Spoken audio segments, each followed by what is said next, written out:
உலகத்தோட மிகப்பெரிய பணக்காரர் வாழ்ந்த ஒரு இடத்துல ஒரு மிகப்பெரிய புதையல் புதைஞ்சு கிடக்குனா உங்களால் நம்ப முடியுமா?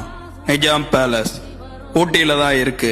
இந்த நிஜாம் பேலஸ் 1844 வருஷம் பிரிட்டிஷ் அதிகாரிகள்னால இந்த ஒரு அரண்மனை கட்டப்பட்டிருக்கு.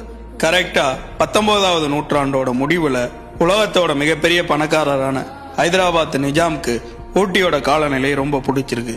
அதனால விலை கொடுத்து இந்த ஒரு அரண்மனையை வாங்கியிருக்காரு. இதுக்கப்புறம் தான் இதோட பேரு நிஜாம் பேலஸா மாறி இருக்கு. நிஜாம் கோடை காலத்துல அவரோட குடும்பத்தோட இங்க வந்துருவாராம். இது மட்டும் இல்லாம அவரோட அமைச்சர்களோடையும் பிரிட்டிஷ் அதிகாரிங்க கூடயும் இந்திய அரசர்கள் கூடயும் இங்க ரகசிய பேச்சுவார்த்தைகள் நடத்தப்பட்டிருக்கு. அதையும் தாண்டி ஒரு மிகப்பெரிய தங்க புதையலை இங்க இருக்கக்கூடிய ஒரு குறிப்பிட்ட அறையில புதைச்சு வச்சிருக்கதாகவும் இன்னைக்கு வரைக்கும் அது அங்கதான் இருக்கும்னு ரொம்ப ஆழமா நம்பப்படுது. இதெல்லாம் ஒரு சைடு இருக்கட்டும், இதுக்கு பின்னாடி இருக்கக்கூடிய மர்மங்கள், அதாவது அந்த காலத்துல அரசர்கள் சாப்பிட்றதுக்கு உணவு தயாரான ஒரு பெரிய மணி சத்தம் கேட்குமா. கிட்டத்தட்ட அதே மணி சத்தம் இன்னைக்கு வரைக்கும் ஒரு சில ராத்திரிகள்ல அந்த அரண்மனைக்குள்ள கேட்குமா.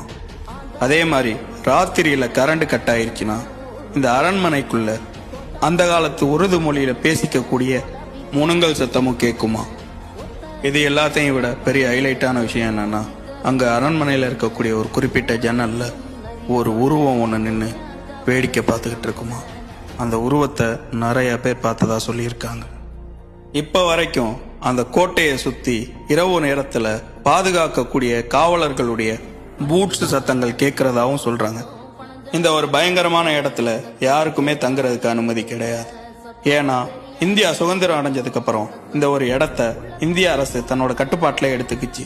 இப்ப இந்த இடம் கவர்மெண்டோட கெஸ்ட் ஹவுஸா இருக்கு. இங்க இந்திய அரசோட அதிகாரிகளும் மற்றும் விஐபிகளும் தங்குறதுக்காக ரகசியமா இந்த இடத்த பயன்படுத்துறாங்க. இவ்வளவு பயங்கரமான அமானுஷ்யம் நிறைஞ்ச இந்த இடத்துல நைட்டு தனியா ஸ்டே பண்றதுக்கு உங்களுக்கு வாய்ப்பு கிடைச்சிச்சுன்னா ஸ்டே பண்ணுவீங்களா? கமெண்ட் பண்ணுங்க. மறக்காம நம்மளை ஃபாலோ பண்ணிக்கங்க.